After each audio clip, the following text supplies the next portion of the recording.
the guy that I chose is always giving 120% to the league. He's always at the top of his game. He's always happy to help. He always has a smile on his face, it seems. I just can't say enough about Mr. Patrick Taylor. He's one of our admins. He has no idea that this award is coming, by the by, and I want to thank him personally for all of the work that he puts into the league. It's just over the top. You do a fine job, Patrick. Congratulations, you're First Medical's Driver of the Year. Woo! Yay, Patrick! Congratulations, Patrick. Absolutely. Wow. Brandon is right. I had no idea that was going to happen. I guess this is a bad time to be speechless. Well, thank you very much. I appreciate it. I pretty much feel the same way Brandon does about the league. I'm honored to be here and to be a part of it. And getting to be part of the admin team was just an added bonus. So thank you. I'm very grateful for this. I really appreciate it.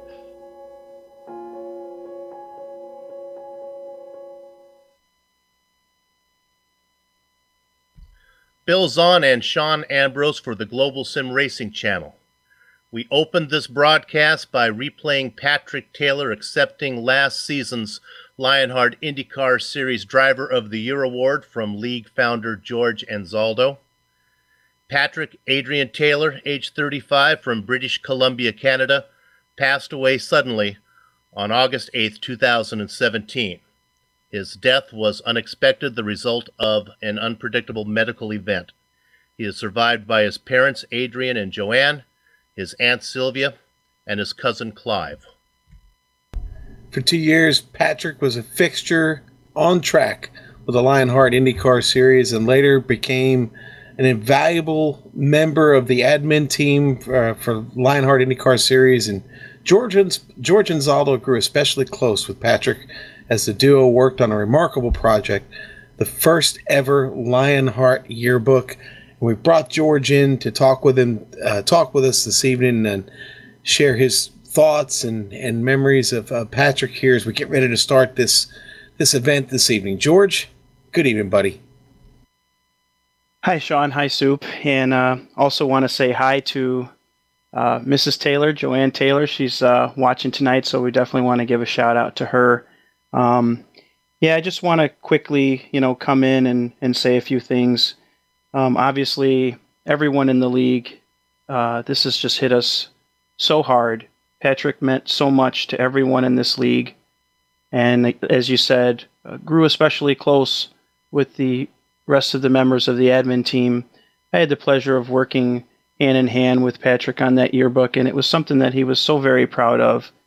Patrick did so much for this league that we will be forever grateful, and we're going to do everything in our power to continue to honor him for as long as the Lionheart IndyCar Series is in existence.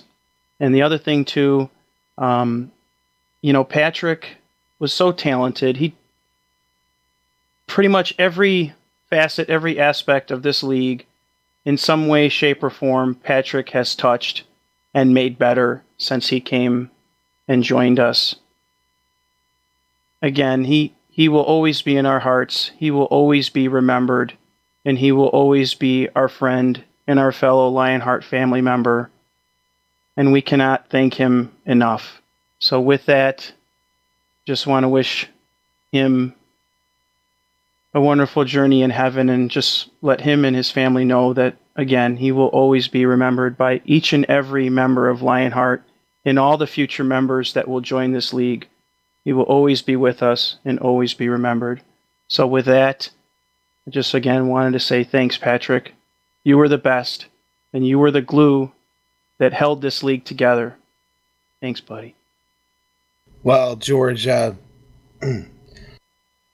share that sentiment. I got to know, like you, got to know Patrick pretty well. I've been saying here for several days now, he was a good Canadian dude. You know what? That's exactly what he was. He was just a really, really good, sweethearted guy, and always, a friendly welcome and hello, and really, really on the ball. He was so connected to everything that you guys do, and boy, we're sure going to miss him. But tonight we're going to race for him and race in his spirit. And trust me, George, his glue is going to be around for a long time. I believe that. I know that. Yeah, and he's going to want us to get this race going. He wants you to get in your car and get this qualifying run out of the way. So go get him, George. We'll see you at the end of this thing. Okay, buddy? Thanks again, and thank you, GSRC, for helping us honor our friend. Really means a lot to each and every one of us. Thank you, guys. Thank you, George, and our very best to you tonight as you prepare for this race. And Soup, boy, it's time to move forward, man. We're all going to miss him, but we've got a race to get in tonight for him. For me, aside from the amazing pre-race info package that he gave you and I each broadcast, my only real connection with Patrick was commentating on his racing and then the far too infrequent post-race interview.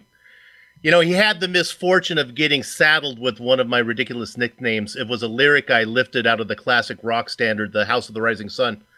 And when hearing of his passing, I initially regretted associating Patrick with a song that really is a testimony to a life gone wrong, clearly the antithesis to how Patrick lived his. But the song is a classic and certain to find my ears from time to time, for which I am grateful because, be it tomorrow or next year or decades from now, whenever I hear Eric Burden of the Animals sing that line, "My mother was a tailor," I'll think of Patrick and think of everybody at the Lionheart series and how fondly they felt about him. But now, let's try to celebrate Patrick's life by doing something he loved to do. Let's go sim racing. The Race Center 100 from Phillip Island is next.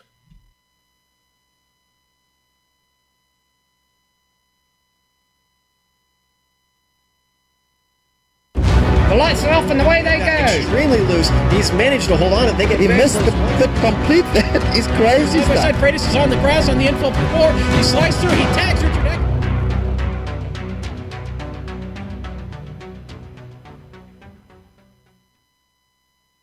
For these drivers, it isn't about the largest purse in Lionheart history, it's about keeping the memory of Dan Weldon alive. Any one of the 42 drivers can win, but to do so, they will need speed and determination. Rookies must battle hardened veterans, and all must conquer an assortment of roads and ovals.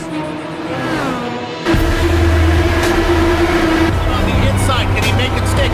He loses momentum. No, he cannot make it stick. Race pulls ahead. There's nothing they touch. The winner is going to be Big Joe. No, it's Stouffer. I called him wrong. He's going to try to close the door out of pit exit, and I think he has to lose.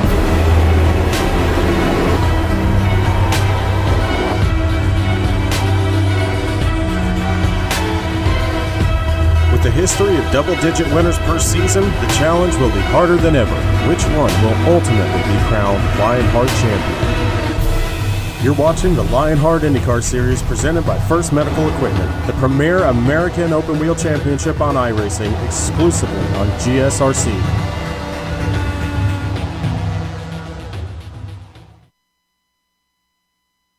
The stars may be different in a southern sky, but the noble gas law applies no matter the hemisphere, allowing us to float amongst the Australian billows looking down at Phillip Island and its Grand Prix circuit, the host venue for the Lionheart IndyCar Series Race Center 100, presented by First Medical Equipment. It is round 16 of 24 on the Season 5 calendar, and all the DW action can be seen live as it happens here on the Global Sim Racing Channel.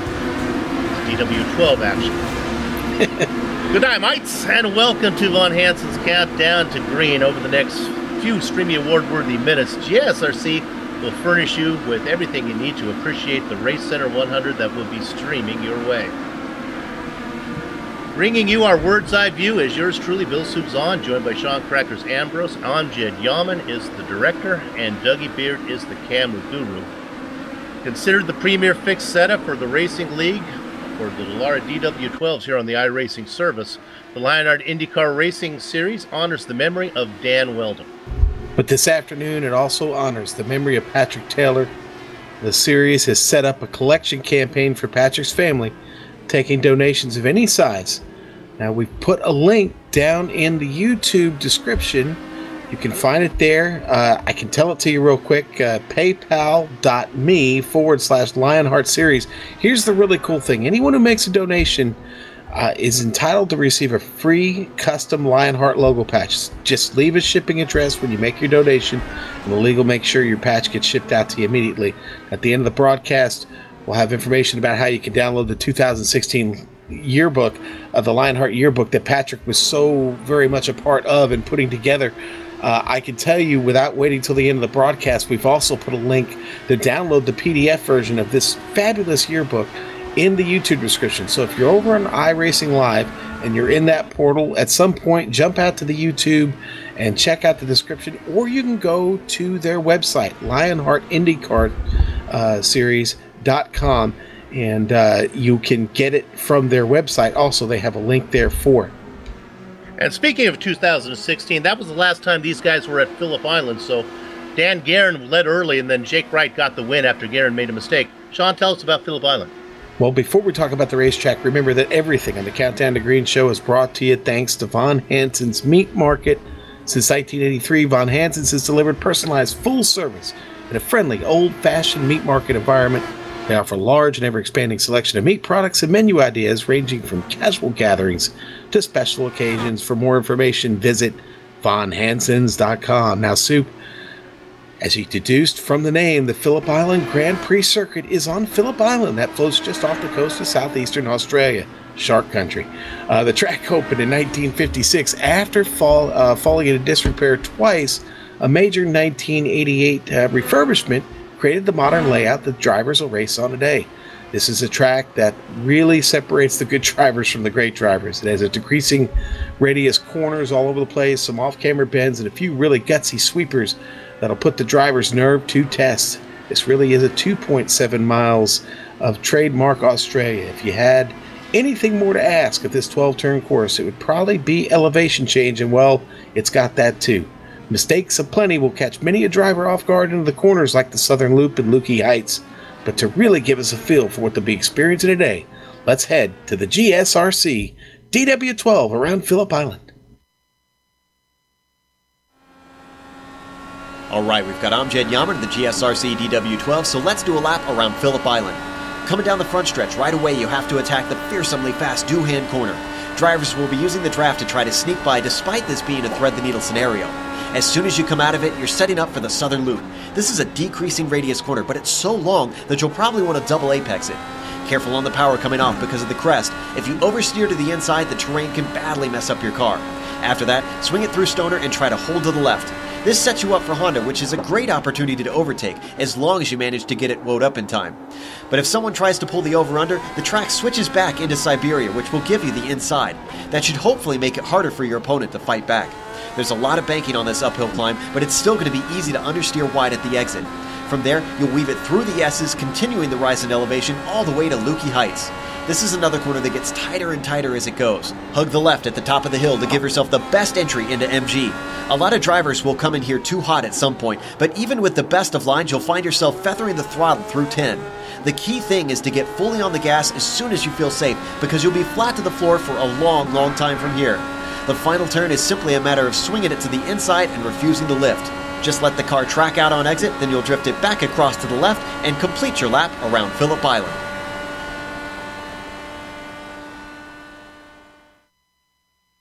And there's a recorded lap around Phillip Island. Now let's quickly look at the point standings here. Keep in mind these take into account the 3-drop race the rules allow for. Well, there it is. Jake Wright up in front, but only by 7 points on Dan Guerin as those guys continue to battle for the championship. Chris Stouffer making a run up into 10th position there. Let's go ahead and look at the team standings now.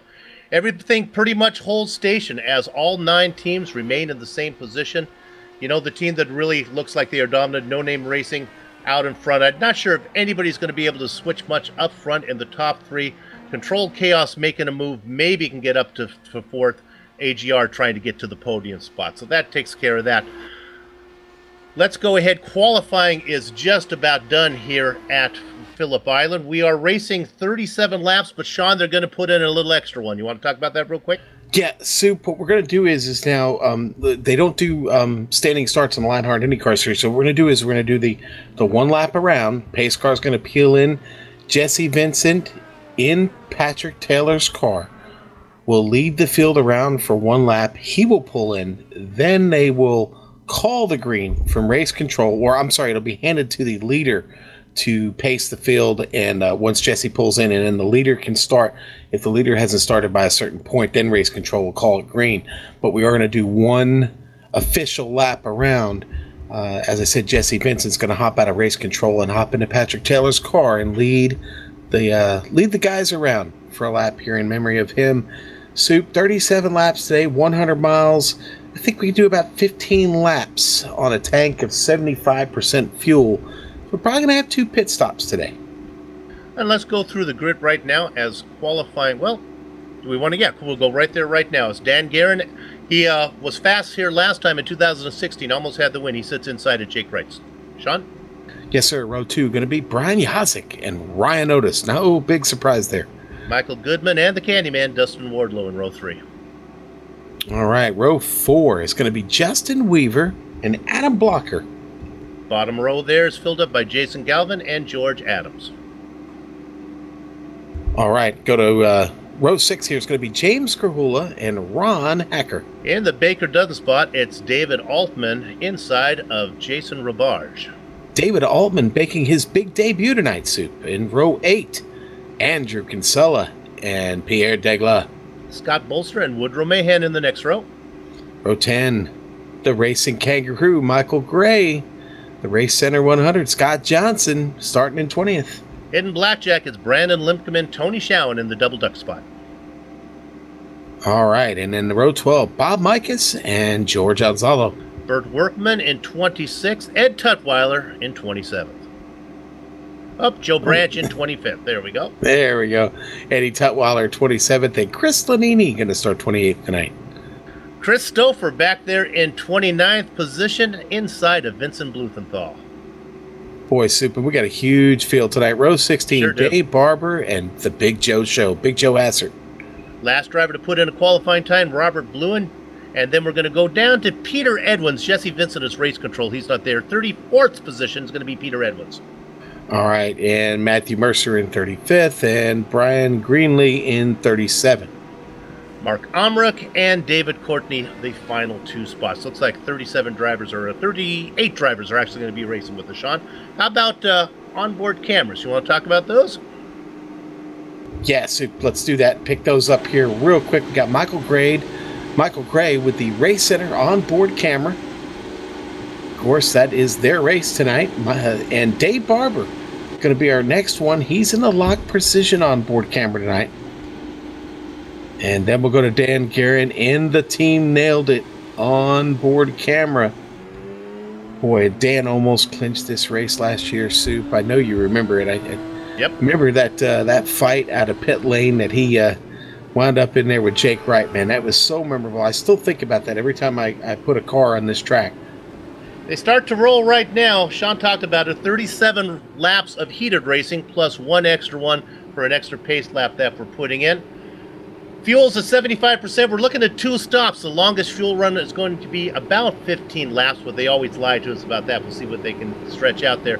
We do have some incident caps to worry about. 17X and you get disqualified. Not sure that's really going to play a factor. This is big boy racing, as always, in Lionheart. No fast repairs. You break it, you bought it. There is 10 push to pass that they can save and use. We're to be surprised if we see any yellow flags that aren't local yellows, but they could throw one if the track gets really blocked, and it is for standard points.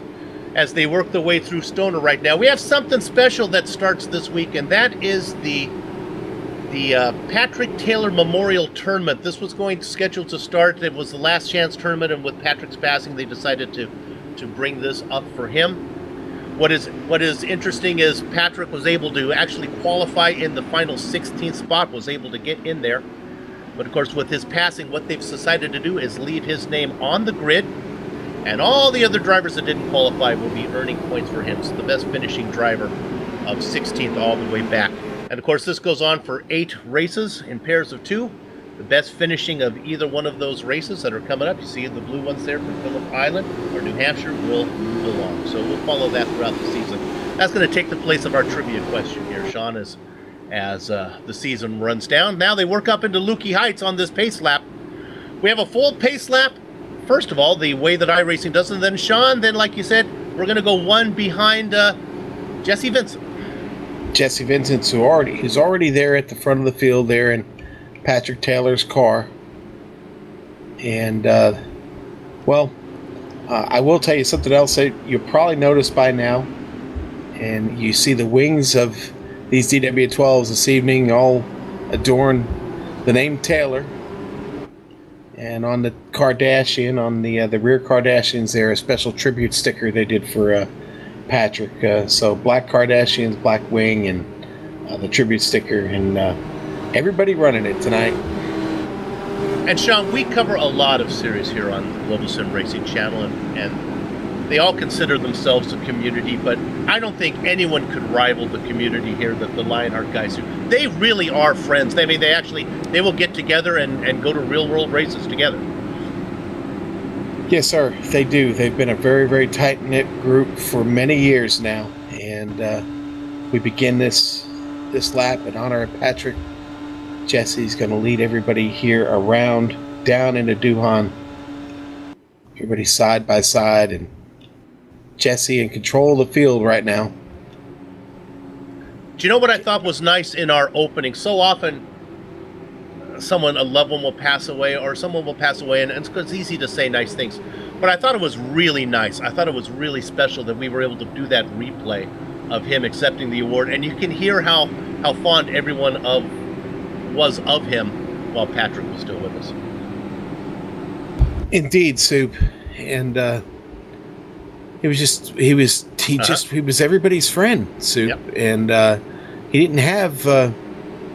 I haven't heard anyone to a man that had any kind of a negative memory or anything about Patrick. He was that friend to everybody, and especially to new guys that are joining this series. And he was so helpful and so instrumental in getting them started and helping find their feet here in the league. And like George said, he's going to be a very, very hard friend to replace.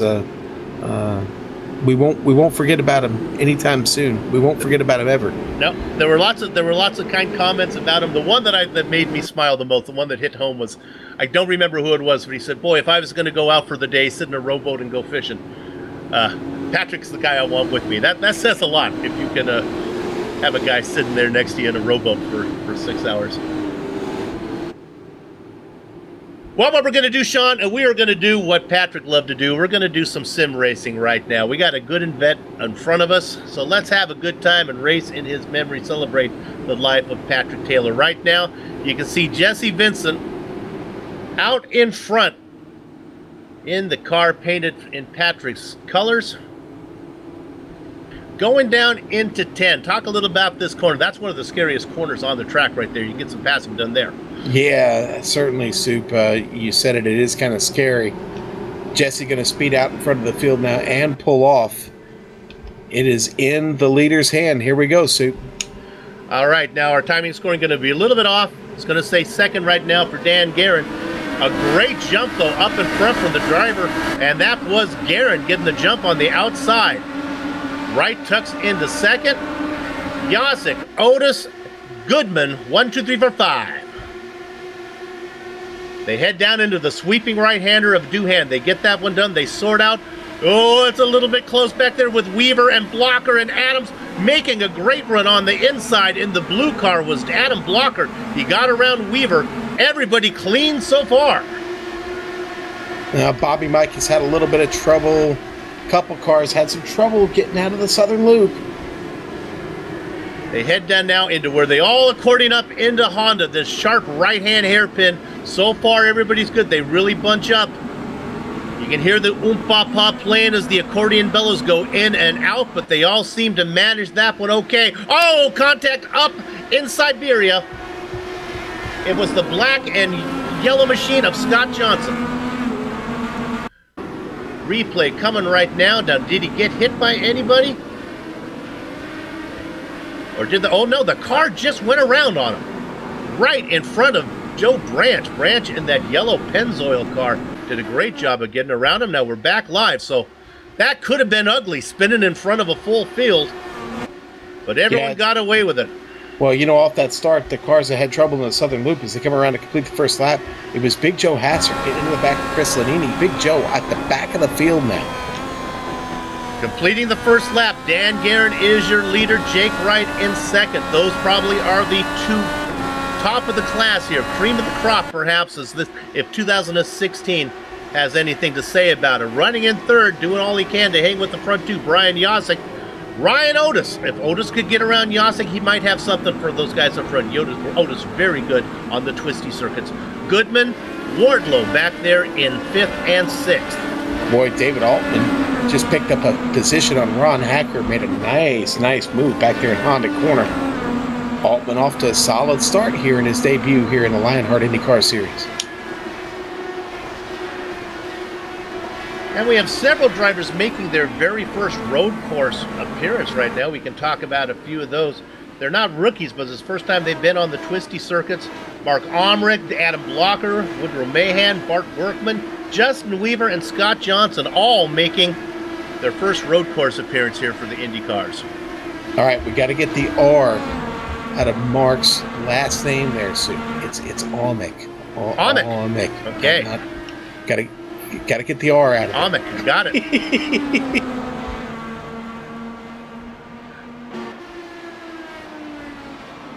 Oh, we've got something back here cooking in 18th.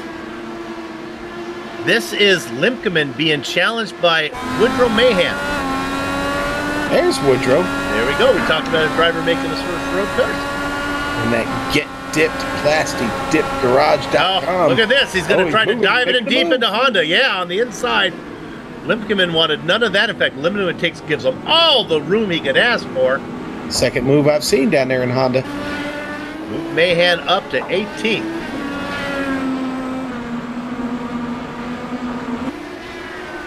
Racing very clean so far.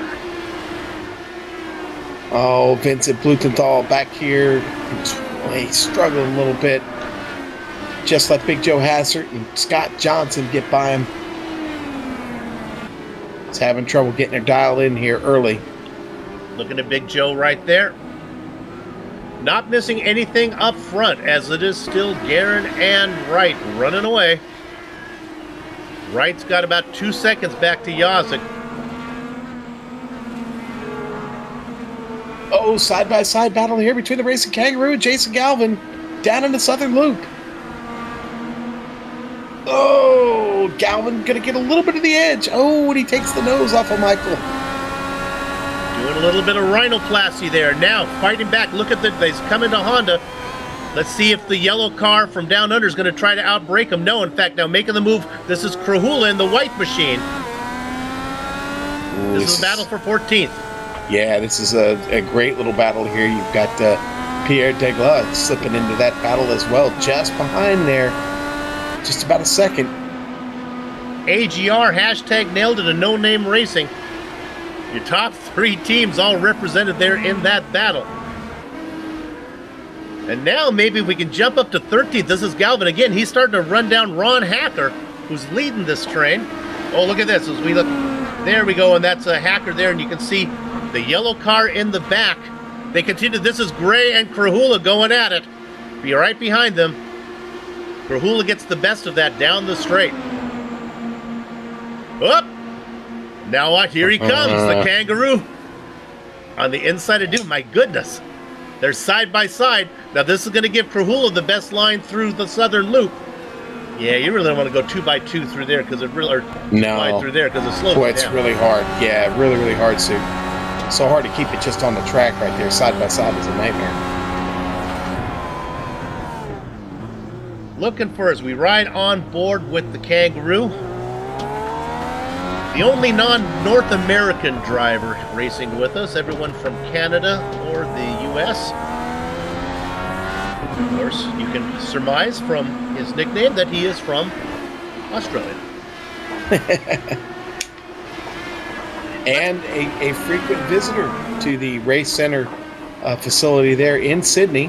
Our race sponsor. There's 3 of those centers that they have down there in Australia. And I believe the race is running live there in the race center facility. So good day, mates. Time to Kangaroo down. That's what I have to say. Have to be a little older than even me to know that song. We're going to look at P8.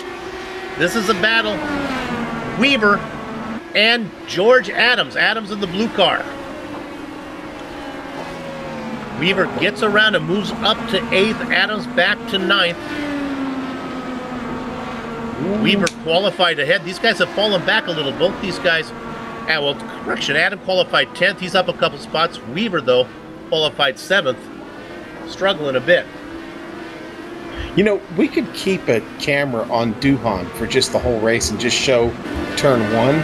I mean, that would probably, people would probably be excited about that. And man, everybody tries to make a move there. Very few can pull that off.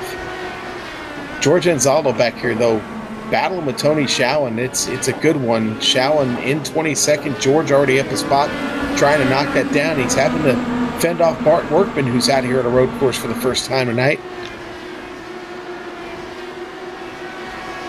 Looking there at Anzaldo running in 23rd spot. There's a lot of these little battles here on track, though. They begin to spread out all the way around this track. We'll go look at P3. This is Yazik. Otis, we talked about Otis. He has a good run here. He has to back off a little bit. That was out of the southern loop. Let's stay on this now. They go through Stoner. Now let's see what kind of run the red and white machine. Oh, here it comes. Yeah, Otis dives it down into Honda. And usually when you have that line and you get a decent drive off of it, you get the pass made. Now this is something to watch. Let's see if Otis can leave Yazik behind and start to close in on Wright. That interval, 4.6 seconds. My goodness, trying to knock off a 4-second gap between you and Jake Wright. Well, that's the right guy to do it right there, yeah. Brian Otis. Otis would be my choice if I had to pick somebody who could do it. You're right, Sean. I mean, listen, I love Brian Yazik, and he's a good dude and an awful fast racer, but even he knew he had no business being in front of Brian Otis. He let him go finally. Here comes the Candyman back there just behind Brian. He's got to worry about Dustin now. Dustin is really, really up his wing. Oh, looking to make a move. Yeah. Into Duhan. Here we go. And Yazik, basically, he could have defended, could have took that right-hand side of the defensive line. I think he just gives that spot up. And so the Candyman, I would think Dustin, Wardlow would agree with me that he's more of a threat on a road course than he is on an oval, at least from what I've seen. As he moves up to 4th, certainly at Phillip Island he's doing well. Meanwhile, up in front, Guerin and Wright just racing about 4 or 5 car lengths behind each other.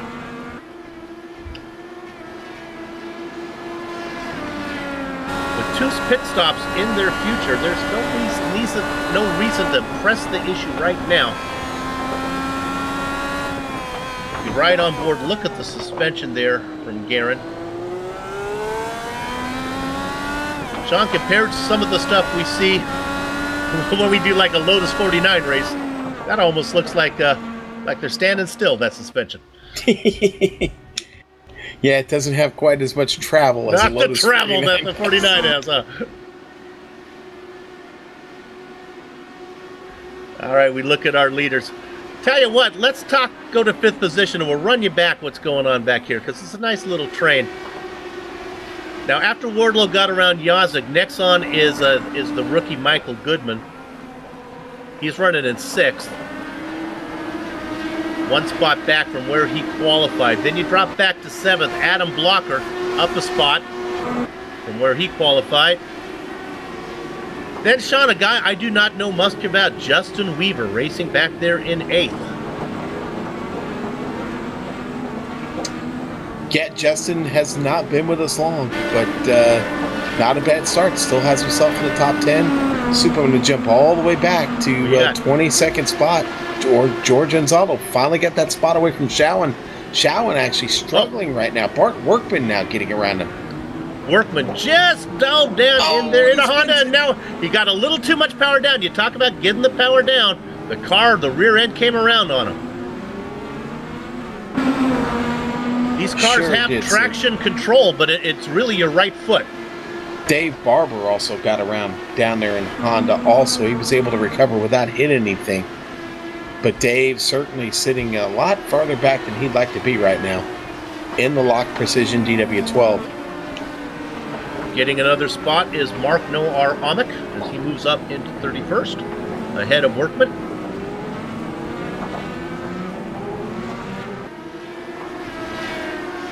We saw briefly, our director had Dave Barber on the screen. Good to see the guitar playing mechanic back, or car playing accountant back with us.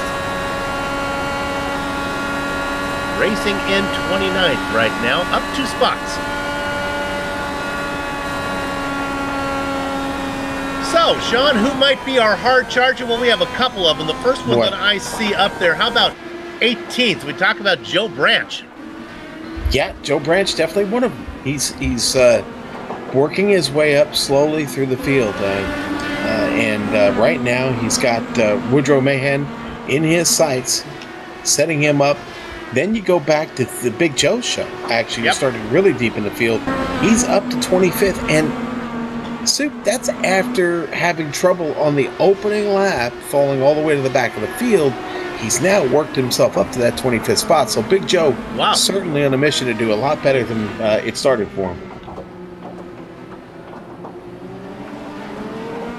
7 spots is our best run so far. And you heard that, Sean. Mm-hmm. Big Joe, the Big Joe show coming in the pit. There he is. This is the early peel, late reveal. What you need to do, boys and girls, if you're scoring at home on your clipboard, mark him. Don't forget about him. He's going to fall down the order. You won't hear much from him for a while, but then when all the pit stops are done, find him up front. We're looking now at Adam Blocker. Yeah, he's going to get turned around in Honda. Here he is in entry. He's not with anybody there, just maybe a little bit too much brake. Loses a spot. Oh, wow. And then Justin Weaver has a problem coming out of Honda. Wow. Lots of passes in Honda, and we see Weaver mistakes, there. And boy, in the Moby Dickey's DW12, suffering right there. He's got some damage on the front end. Oh boy, and Justin took forever for him to get going in the hoop. But was that Bobby Mikas? Oh no, Robert Bluen was involved in that. Stouffer, I think I saw George Anzaldo's car get around. No, it was Matthew Mercer. It was Mercer. Robert Bluen did a good job of getting on the binders in the black machine and just kind of weaving his way through all the chaos in front of him. There we go. Robert the Dragonfly teammate to Patrick Taylor. He's going to be running that scheme for the rest of the season. So Robert also, I'll go ahead and point this out now, was a pallbearer for Patrick. He made the drive, the 6-hour drive over to Kamloops, and was part of that ceremony Monday. Help me out. He's running, is that a black scheme? Is that what you're saying he's on? Okay, got it. Yeah, right. Carbon fiber black with the memorial sticker for Patrick there on the nose of the car. Justin Weaver in the pits. Oh, some big names coming in. Yeah, Yasic, definitely. Wardlow, Adams coming in from up front.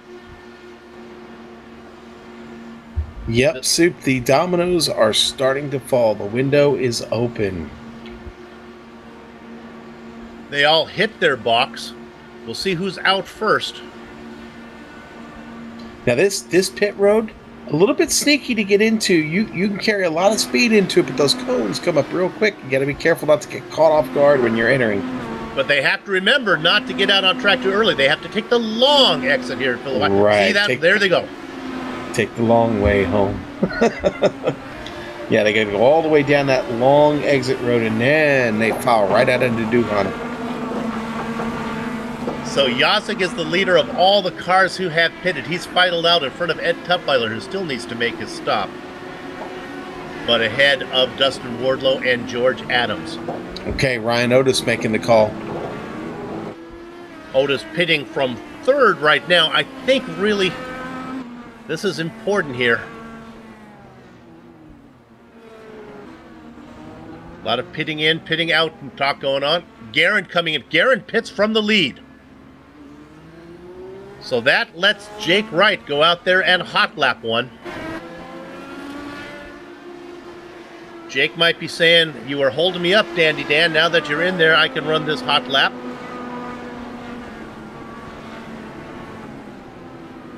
Looking to see when Guerin is going to start to roll, and he is out. He's rolling right now.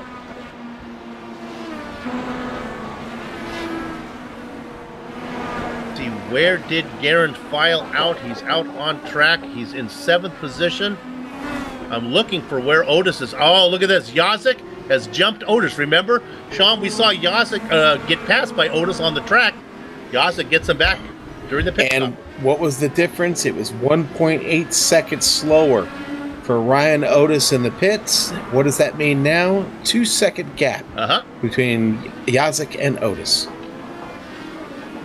Okay, the leader's in, but he's kind of pinned behind Matthew Mercer here. I know they're on the pit limiter, but Mercer probably not in the same hurry that Jake Wright would be. Your 2-time champion down pit lane. And Dan Guerin right now out of turn 11, coming around Swan. Oh my goodness, it seems like he's so close. Could we see this battle again? Just like last year. Here we go. Wright is rolling. And Guerin gets him. And by Not the quite time as they close. get out there, no, I think I would think Guerin probably picked up a little bit there. I think Wright's a little farther back than he was before the stop. Dan, Soup, for what it's worth, Dan was 4/10 quicker on the stop. Rolls out just over a second, like 1.1 seconds ahead of Jake. Everybody has made their stop except for Andrew Havakech Kinsella. Haven't heard much from him. He's running 3rd in the points right now.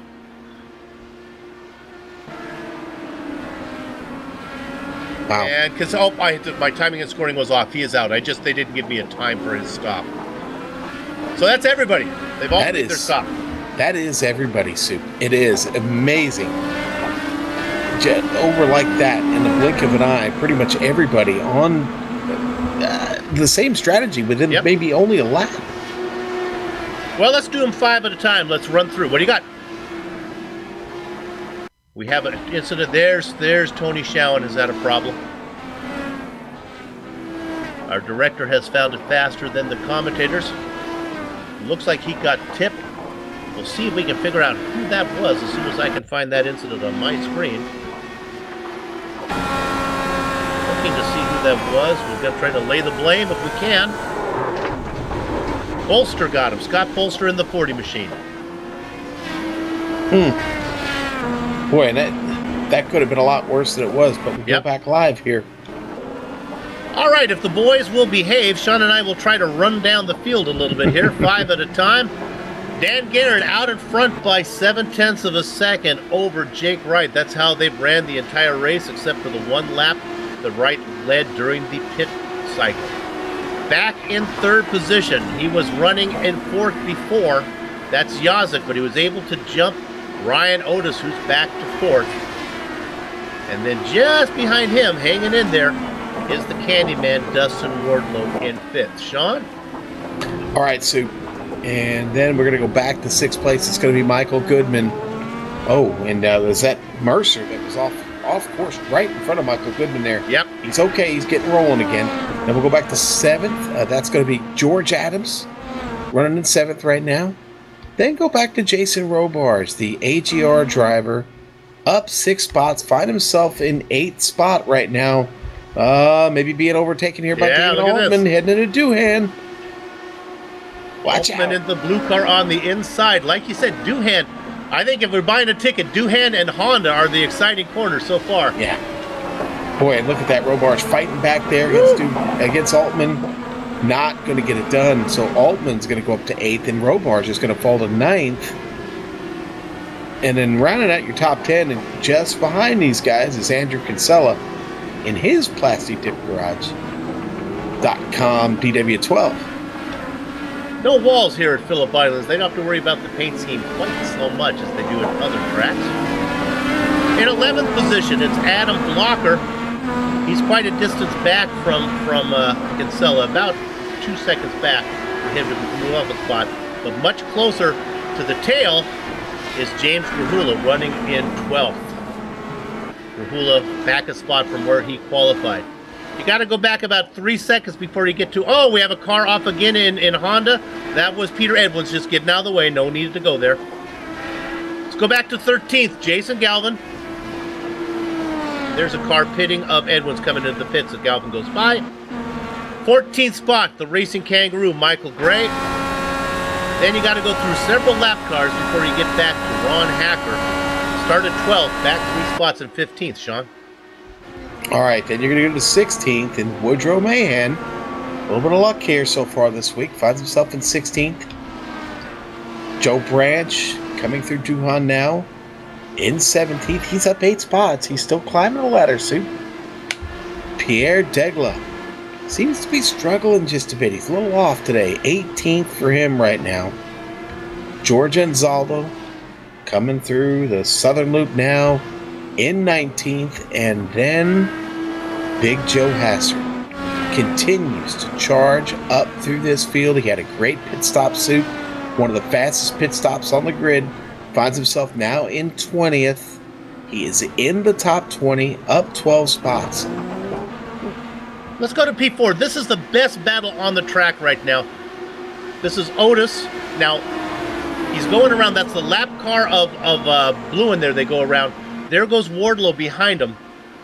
Now, this is a pretty good battle. Yasik's up by about 2.5 seconds in front of these guys.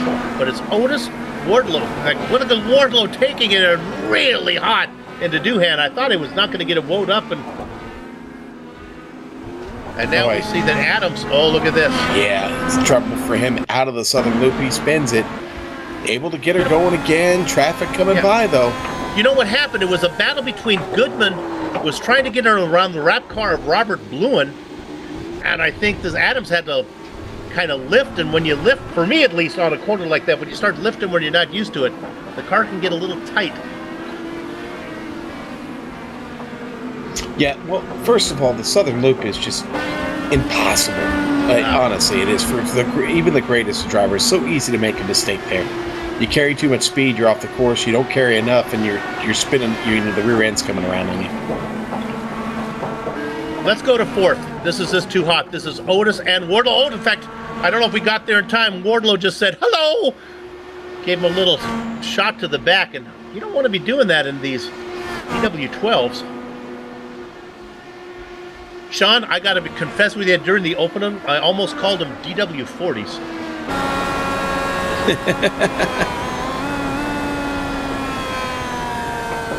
Okay, so Sue, David Altman continues to charge through the field right now. He is up to 7.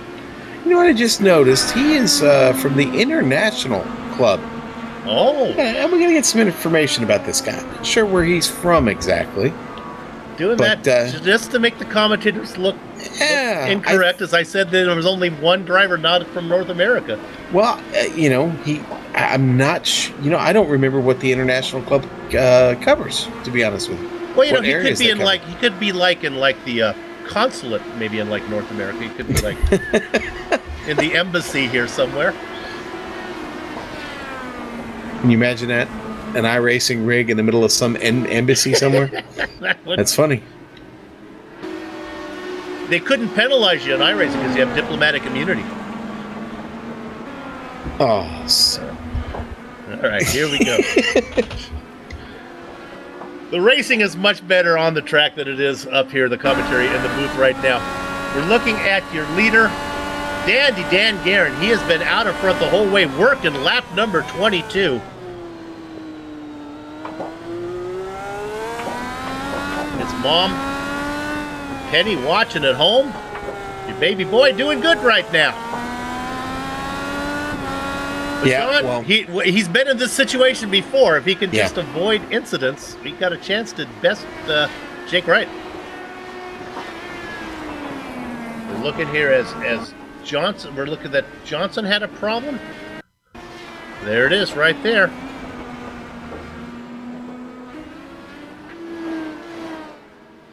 Our director found that one. I cannot look at that. The Johnson running all by himself back there in 27th.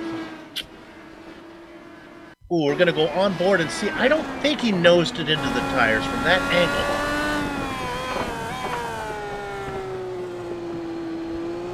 see. This is not the kind of car you want to be putting in there.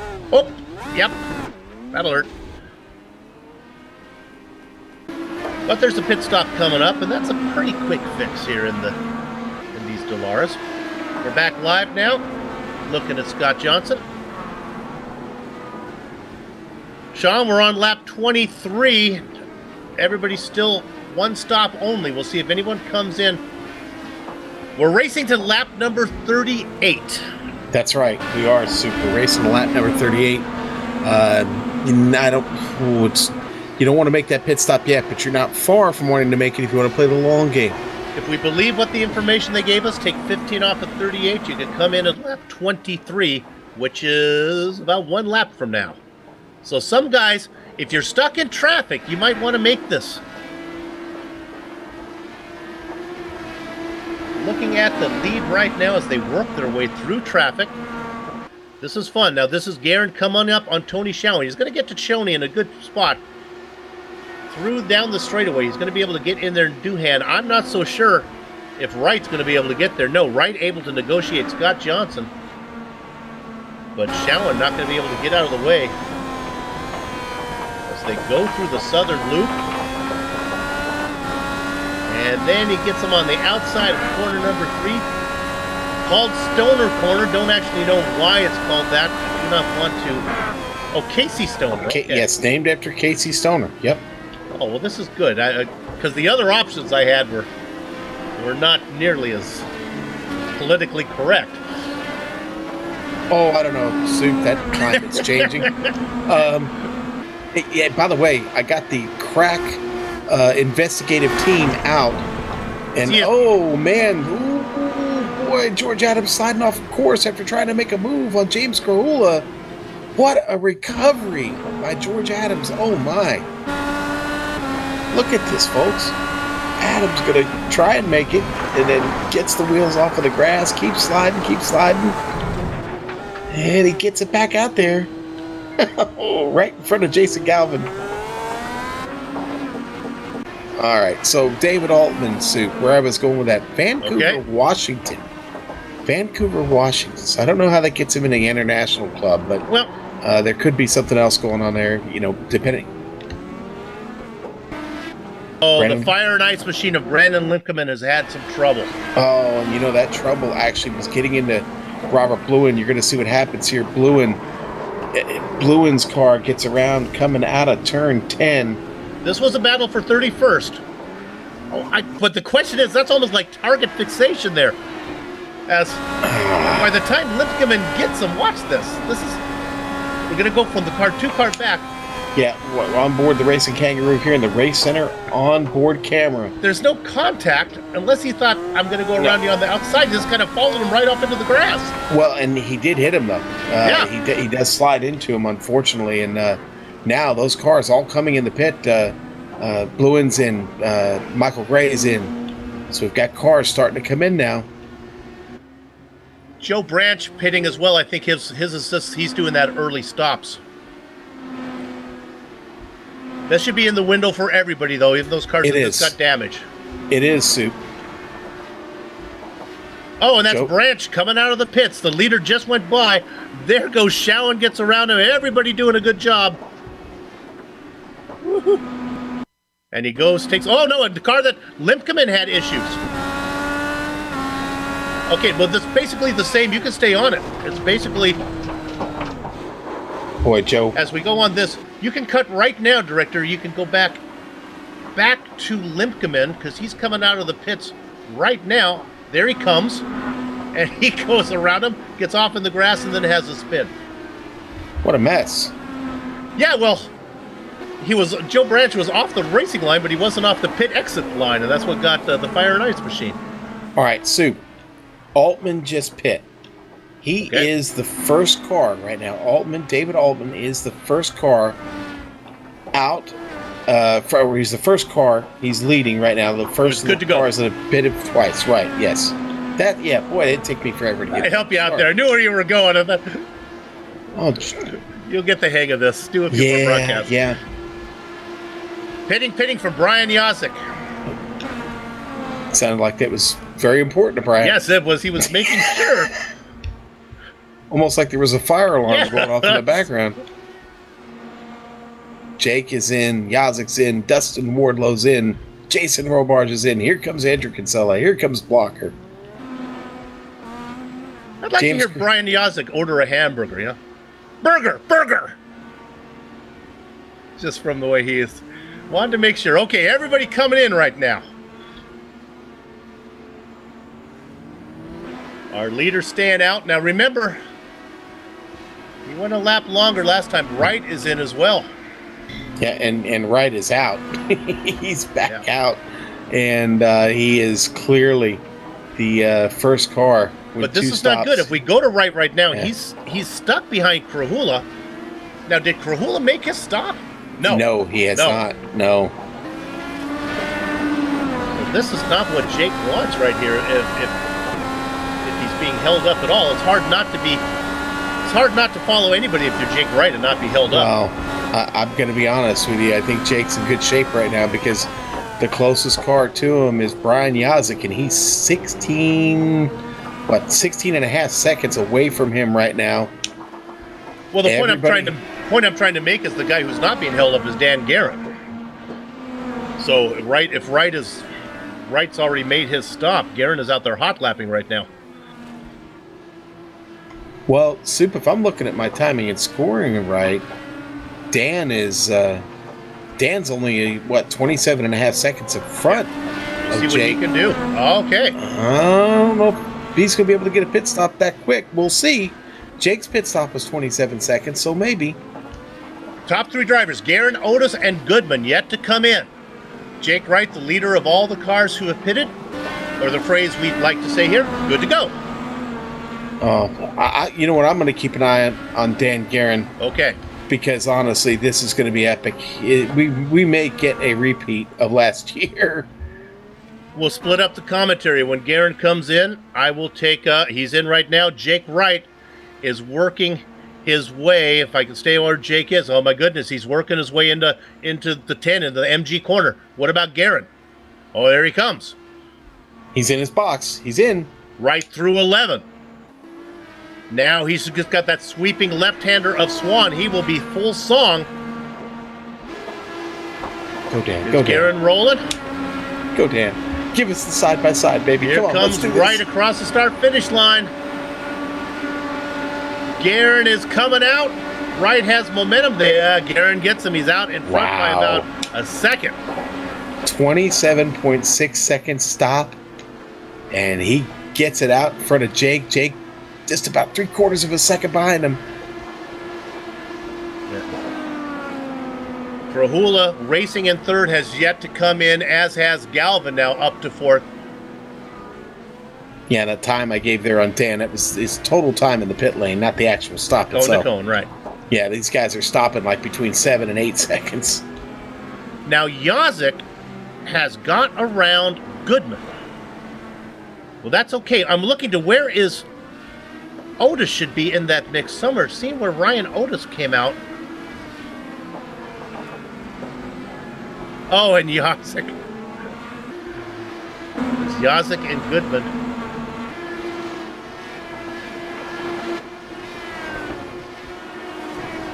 Sean? So I'm not seeing Ryan Otis. He was running up. Yeah. Unfortunately he's fallen all the way back to 14th now. I think he might have had a penalty in the pit lane. In fact, it sure looks like one. He was in there for quite a while. Well, 24 seconds in his box. Yeah, that'll do it. James Krahula coming in. Hitting from third. That's the scheduled one. Scott Bolster just slid off a course. I think he got a little bit of help. He was side by side with Big Joe Hassert, and it was down in the southern loop. We've got a replay of that. Not going to really bring any damage here to Scott, but you'll see them go side by side down into the southern loop. I think we missed it there. We're going to look one more time. Sean, you saw it. What do you see? Yeah, there we go. And Joe gets a run on Scott here in the southern loop. And just a little bit of contact was enough to push Scott off. He loses that position, but able to recover. He's still all the way back in 20th. want to go up front when we come back live.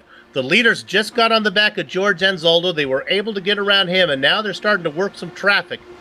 Next up for these guys, they're going to have to negotiate Ed Tutwiler, racing in 21st. Tutwiler, the last car on the lead lap. And here they come. Now, this is really important. Look at this. As Garen and Wright has really been able to close up the gap. Yeah, he really has, Sue. He's there. Dan talking to the traffic, giving the expectation. Tutwiler stays to the outside. Maybe a little bit of corner entry for Wright, had to sacrifice a bit, but they've negotiated that. Next car coming up for them is the car in 20th, Scott Bolster.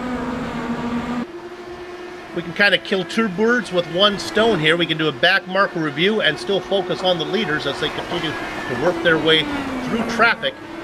Big Joe Hassard, maybe get a replay of that. He was in 19th position. He just had a spin as I'm talking about it, and then we can stay on it. He comes out side by side, right with Bolster. We can keep this replay running long. Because there you go. Now watch this. As he gets it back out on the grass, we can keep this all the way around through Swan. Here comes Bolster. They get together. Well, they don't get together, but they race. And it doesn't get settled until they get back out onto the straightaway. Bolster gets the best of it. So, go ahead. I was going to say, what do you say we go on board with Dave Barber and the Lock Precision onboard camera real quick? He's just now in the southern loop. My wife would like that. The southern loop or Dave Barber? No, Dave Barber. She wants me to be kind to Dave. So. Oh. She likes guitar players, huh, Sue? Yeah, it's a whole long story. We got to go there again? Oh, no. Man. Dave Barber. Guitar player and an accountant. I use the line one more time, then I'll retire it. Good with the tax, good with the axe. Oh, and the spin behind him. And that is, what are we looking at there? Our director is going to... Oh, Bluthun. Oh, it was Vince. Yeah, Vince spinning there behind him. That is too bad for Vincent Blumenthal as he was celebrating his Oaken anniversary here today. Sean, you have any idea how many Oaken is? Oh, Soup, you're killing me. I don't know. No, I don't know. His 80th race today. Yeah, Oaken. Okay, I didn't know that's what that was. Okay. So you remember all you lovers out there, if you can manage to stay married for 80 years, buy your spouse a wooden leg. Okay, duly noted. Duly noted, Sue. Oh, help me. I'm sorry, go ahead. That's okay, Sue. It's great. Sue, I can't believe there's only they come around. There's going to be 5 laps left in this race. Where did it go? I'm going to lobby George to actually double the laps in this race. Phillip Island gets done way too quick. I don't know I think Dan Garrett likes this amount right here. He's now comfortable out in front by a second over Jake Wright. I want to get on the radio and tell Dan, hey, you got to do 10 more laps. So the next one up is what we've covered most of the battles. We'll focus up front because honestly, we really haven't paid a lot of attention to the leaders right now. So the battling has been good down below. Big Joe Hassard running in 20th. We saw him have that spin. Oh, yeah, Mark Almick with trouble. And where was the trouble at? Well, it was in the southern loop, Sean. Yeah, my gosh. So much trouble. Again, here, just a situation of getting a little hot on the entry, having to get on that brake to try and slow down and not run off. And what happens? Well, the rear comes around and you slide off anyway. Battle up at third. Yazik defending Goodman. As they come down now into Honda, this is where they close up. The other car back there is Wardlow watching. That's a good 3-car battle. It's really tighter than the lead right now.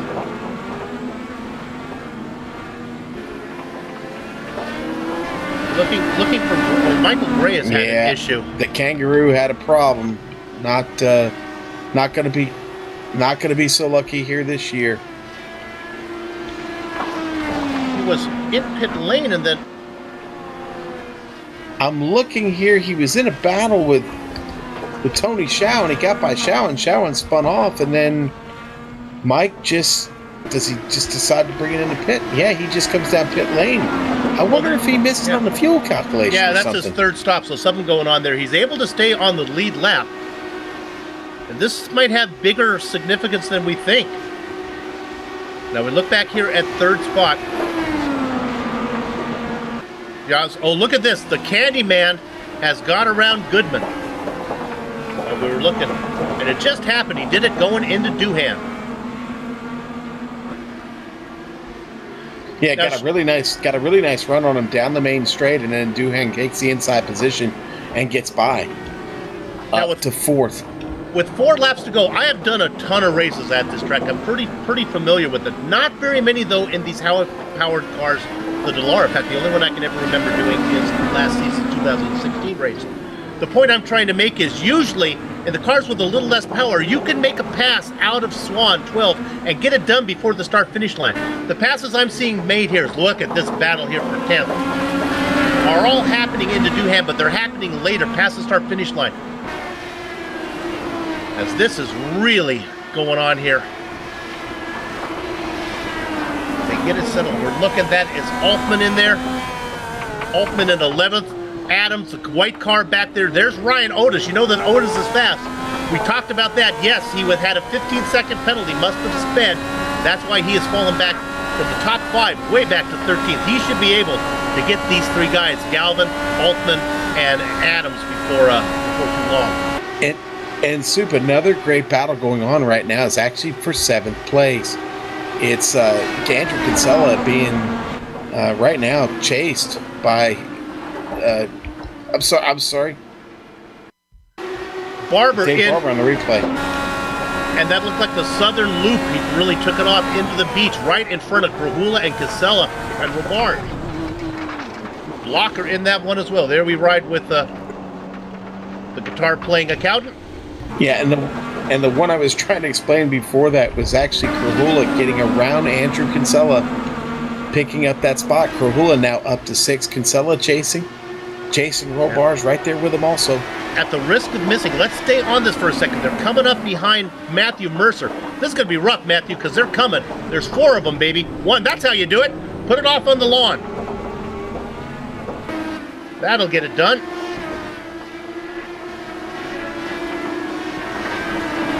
And so now that battle continues. Meanwhile, up in front, Wright maybe able to make no inroads on Dan Guerin. Robarge making a move here in a Doohan. Oh, gotta love it. Hold on the outside. Kinsella is clean. Robarge gets into, he's over, and Blocker together, but Robarge is on his lid. And that's not going to end well for Robarge. He's going to have to tow. He's stuck on his lid, and he does. Let's go on board Adam Blocker and see. He turned the rainbow upside down, which was certainly not a smile. Here we go. Look at this. They get together. Yeah. Poor Jason hits that berm there, and it flips the car over. Adam gets lucky. He didn't flip over as well. Boys and girls, we are on the white flag lap. What? How about a quiet finish? He's got a second lead on Jake Wright. Oh, Robarge with trouble. What happened to Jason? Well, I'm sorry. Oh, kill me. Earth calling Sean. Yeah, that's all right. I've been there, buddy. Right now, we're focusing on our leader, Dandy Dan Guerin, working through Siberia. Now heading through 7 and 8 up to Lukey Heights. It's not often that you get the best of Jake Wright on the road course, but he has had it today. Wright has had nothing for him. Wright doing his best to close the gap like David Letterman's dentist, but he's not going to be able to get it done. Guerin working his way through 11. Now only Swan ahead. And that corner is no ugly duckling. Give this round to Dan Guerin. Second place goes to Jake Wright. Dandy Dan Guerin finally gets the big win on the road course in front of Jake Wright. Let's go to Yazek. Yazek in a battle with Wardlow. And they got some fighting to do here. There might be enough time, but no, that start-finish line just comes too soon. They work their way around that last corner. Third place is going to go to Yazek. Fourth to the Candyman. Goodman going to get the 5th spot. Krahula going to come across in 6th. Kinsella's going to get the better of Jason Galvin. He'll finish 7th. Galvin comes across. Otis was not able to get around Adams, as I predicted. Otis is going to have to settle for 10th. Oh, look at this battle coming out of 11. Dave Barber trying to get this spot. Oh, that wasn't actually for position for Dave. I'm sorry, my bad. Hacker coming across in 13th, about a second ahead of Woodrow Mahan. The last car on your lead lap. Hey, you know what, Soup? I take that back. That was a battle between Vincent Blumenthal and Dave Barber coming out of 11. Blumenthal gets the edge with the 24th place spot. Dave got to settle for 25th there. 15th and 16th, the final 2 cars on the lead lap. The Racing Kangaroo, Michael Gray, and Pierre Nightingale. We didn't mention his name much in the broadcast. Give him a little love before we go to break, which is what we're going to do right now, but don't go far because the Global Sim Racing channel will be back. Even though the racing is done here at Phillip Island, we'll be back to launch into the Lock Precision Rocketry post-race show where we'll run down the entire finishing order, talk to some of the drivers, and then put the lock on the gate. We'll be back in a few.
Welcome back to Phillip Island as we launch into the Lock Precision Rocketry post-race show. Soup and Crackers here to review the Race Center 100 that you just saw here on the Global Sim Racing channel.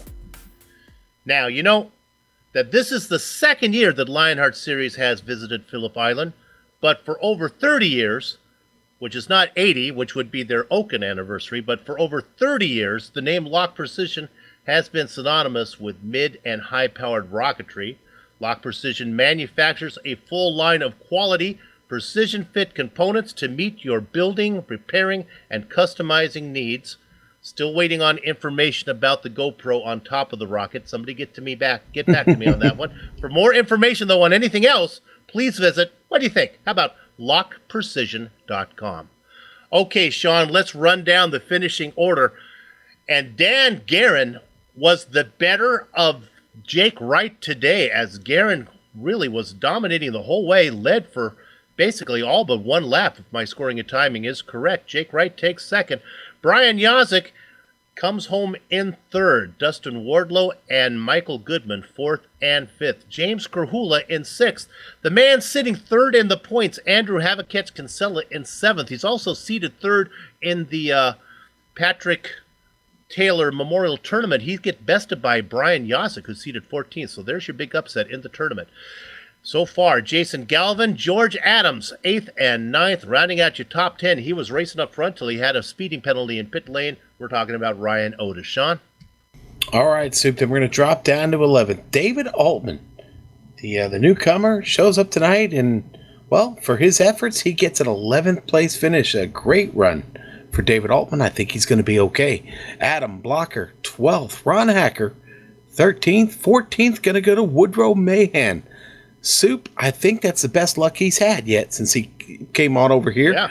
The PRL driver going into the open wheel machines finds a way to finish 14th on the lead lap. And then we go to the Racing Kangaroo, Michael Gray, our race sponsor, Race Center, 15th.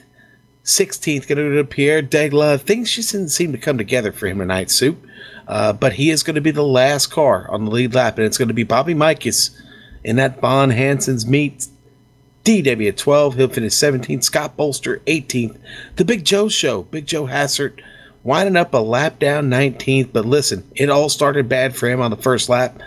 To get in the top 20 here at Phillip Island, great recovery by Big Joe.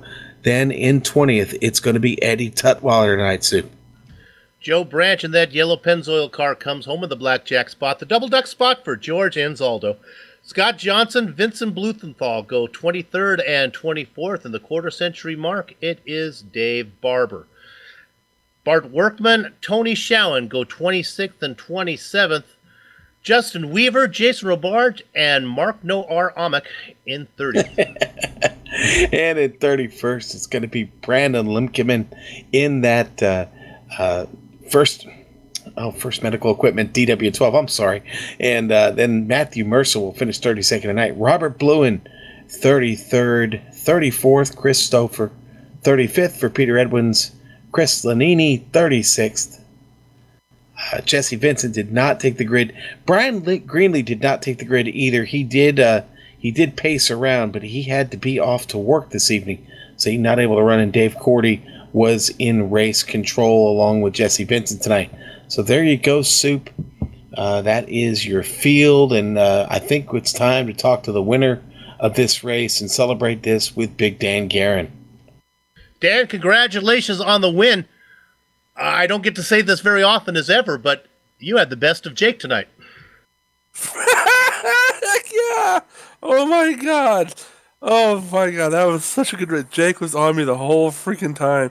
I can't believe this. I ran like 1,500 practice laps last year to get second, and I ran about 600 laps this time, and I was still concerned about two of the main turns, and Gordy, he just kept on me to be smooth, be careful, watch what I do. My hat's off to Jake. He is a very tough person to race against on a road course, and to best him finally, it's amazing. I think this race may have been won all the way back in qualifying. I think you got the lead up front. I think if Jake, you guys were so equally matched, I think if he gets the jump off the front, it would have been hard to get around him.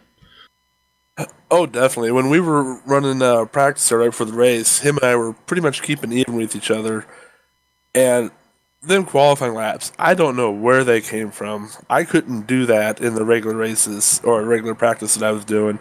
So I don't know how I got them, don't know where they came from. But to punch out, 3 or 4 laps there of less than 0.2, it's just, this goes to show practice, practice, practice. I know you have a spotter on pit exit when you're battling with him. One time you were out first, and one time you pitted first, the other time he pitted first. You were able to get out first on the track, at least both times. But do you watch to see how he's doing, or do you just worry about keeping the car going straight? As soon as I know that I'm not going to have wheel spin, and I get right out there onto the frontage road or out on the pit exit road, I will look to see where he's at. Cordy will keep me in contact with where he's at on the track up until I see him on my relative. And then as soon as I get out of there, I can see where I'm at. Unlike last year where I just beat him out, I actually had a second on him this time, so. Yeah, last question here. We'll get you out on this one. I thought the only thing that might give you trouble was coming up on traffic, but it seemed like any battles in front of you settled down. Any real problems with traffic near the end? Not really. Had a couple close calls there with guys I thought were going to move one way, but ended up going another way, but I still had time to get around them. But no, traffic did excellent tonight, all of them. Well, look, if you don't win the championship, of course, we hope you do, but if you don't, at least beating Dan on a road, or at least beating Jake on a road course, that's worth a crown right there. That is. And I am going to dedicate this race as well. I dedicated my last win to my mother-in-law who passed away. This win is for Patrick Taylor. The man, words cannot express how sad we all are of his passing. The shock is still here, even a week later. We will miss him dearly. We love him dearly. Patrick, buddy, this one's for you. Well said. I couldn't say it better. Thoughts and prayers with his family. Congratulations on the win today, Dan. Thanks a lot, Soup. Dan, Guerin, Sean, who you got? Soup, you know what? I'm going to talk to the runner-up. Not used to talking to Jake Wright as a runner-up, but Jake, I think you're okay to give this one to... you didn't give anything, but I think you're okay to see Dan win this race, aren't you? Oh, definitely. If I'm going to lose a race or the championship or anything, Dan is one of the people I would love to lose it to. He just dominated this race, and he just knows this place like the back of his hand. I've been struggling all week. I mean, maybe it doesn't suit my driving style or something, but he just dominated, and I did all I could to maybe pass him. Never worked. So congrats to him. He definitely deserved this one. Yeah, you know what? He was pretty dominant. That last pit stop, though, man, it was so close. I really, really thought we had the same battle about ready to shape up the one we had last year. I know you remember it. He gets a little bit of an edge on you, though, on that last pit stop. It was about 0.6 of a second. Really, that was the difference in the race. Is there anything you could have done to make that stop a little bit quicker? I don't think so. That first stop, well, I saw he was pitting, and I looked at my fuel and saw I had enough for one more lap, so I figured I'd get the extra point. And then the second time through, I made sure to pit earlier than him. Maybe I could jump him, but Dan's so quick on those pit stops, it's hard to do. But he's definitely the perfect person to bring home the first win without our dear friend Patrick. We miss him very much here, and Dan's the perfect person to take the first one after he's been gone.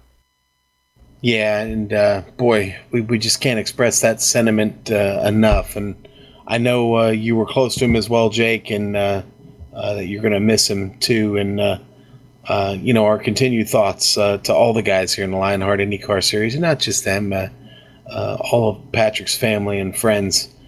He had many, is what we've come to find out here over this past week and a half or so, is that he had a lot of friends, and you were certainly one of them, Jake.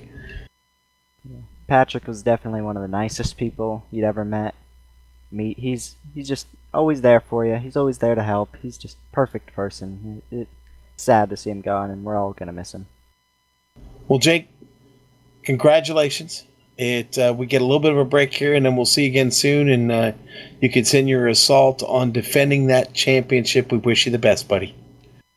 Thanks, guys. I'll see you guys next week. Patrick, we miss you. All right, Soup, and that was Jake Wright, the champ. And now it's time to talk to Mr. Brian Yazik. Gonna finish on the podium this evening. You got him, Soup. Brian, you qualified third, finished third, but you fell all the way back to fifth. You let Wardlow and Goodman around you there for a while. Were you getting worried? They showed a lot of speed early on in the race. So I was a little worried, but we we came off a pit road that first time, or Dustin made a mistake right before the pit cycle, and I was able to kind of leapfrog back by him.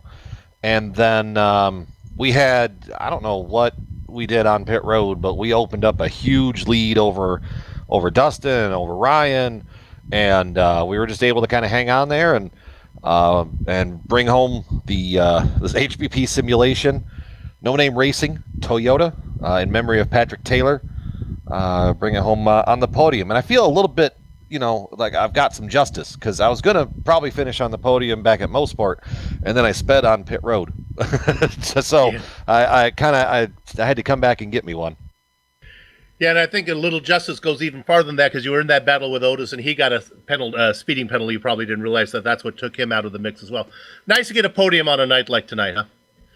It is. I mean, this season we started out so strong, and we were third, fourth in points, and then I do not know what happened, but the bottom absolutely fell out of the season. Getting wrecked at Pocono, power going out at Indy, netcode death at Texas, netcode somewhere else. I mean, it was just, I was wondering what, I don't know if I was going to have to hire a voodoo witch doctor or something like that to get our season turned back around. But, yeah, it feels good to get up in the podium, though, I'll tell you that. Well, a good job for you, and nice to win one here when we didn't have Patrick. Everyone out, we had a nice turnout, and I think we put on a good race. I think so. We've all been struggling with it. I've only been around about a year, just over a year now, so I didn't really know Patrick that great. But all of my interactions with him were pleasant, and it's kind of like I said last week in another league. I don't think you'd find anybody on the planet that would utter one bad word about Patrick, and this one rocked us all pretty hard, but we move on. We never forget, and I'm sure he was having a kick looking down on us. Yeah, put on a good show for him. All right, good job, Brian. We'll catch you next time. Hey, sounds good. Thank you, Brian Yazik, your third place finisher. Last one, the Candyman, Dustin Wardlow. No, Soupy. The Candyman left on us, Soup. Oh. So. Hey, but you know what? I do want to take this opportunity real quick to remind everybody that in the YouTube description here, we've got some information. We are taking donations for Patrick's family. The Lionheart IndyCar Series is. We've put that link in the YouTube info section down there. We're trying to help his family out, help them cover some expenses. Patrick was the primary caregiver and provider to his mom and dad there, so going to leave a big hole in their lives. And you can contribute through PayPal, paypal.me/Lionheart Series.